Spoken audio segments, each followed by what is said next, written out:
One of the things that we're doing and I want to talk to you about, it's our skin resurfacing treatments because now we're getting into our peeling, what we call our peeling season, which is usually from September until May, which are the cooler months in Miami. And we do a lot of skin resurfacing along with our facial surgery.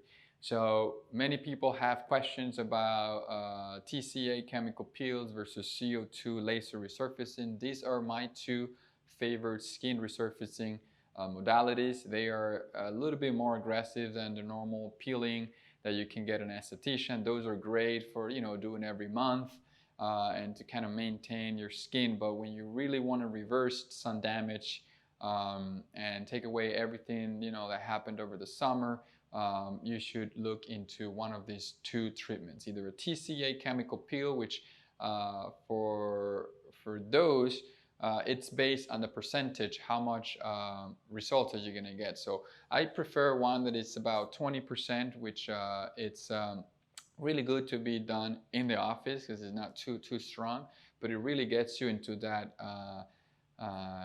medium depth area where you can really improve some of the texture, even out the tone, and also some of the fine wrinkles. And the peeling is done in the office. It takes about 15 minutes. Usually it's performed by Elsa, our nurse practitioner, and the downtime, it's about 5 to 7 days. Those patients start to peel in about 3 days, and usually about 5-7 days they're pretty much done. There is some period of time where you need to use sunblock and avoid the sun and all these things.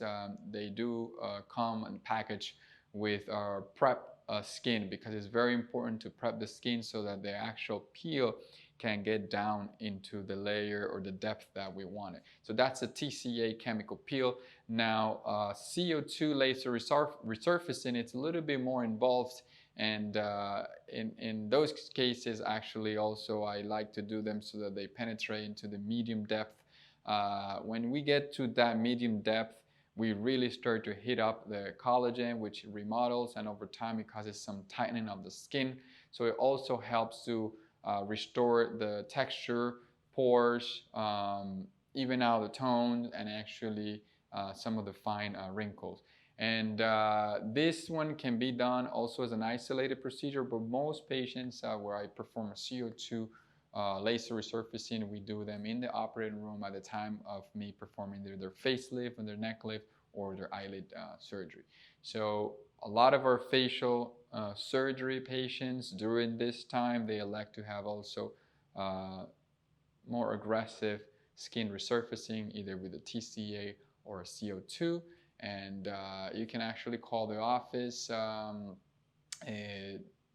I really don't know the promotion, but there is a promotion that Melinda put together for the TCA and the CO2 lasers. She can give you more details.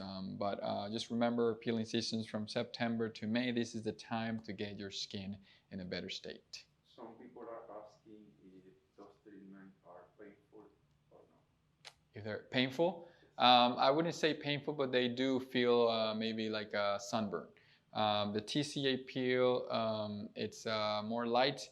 The CO2, I think it's important to mention that the CO2 has two things that are more involved in terms of the recovery. They do cause some swelling, and the patients end up with this little redness that can last a few weeks. Once they have their new and their fresh skin, they might have a little redness that can last longer. The recovery from a TCA chemical peel is a lot less than that. Any other questions? All right, perfect. So we are live. Let's see. I think people should be here already.